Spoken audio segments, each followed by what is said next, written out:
So I've had this H-pipe sitting for a little while, off-road H, for the Fox body. And today we're gonna go ahead and get out the catalytic converter system that's in it and try to clean this up a little bit and get it installed, because I'm trying to make this thing fun for my wife, because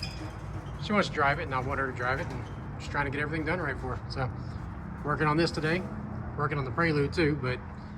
this one will be going home because I drove it to work.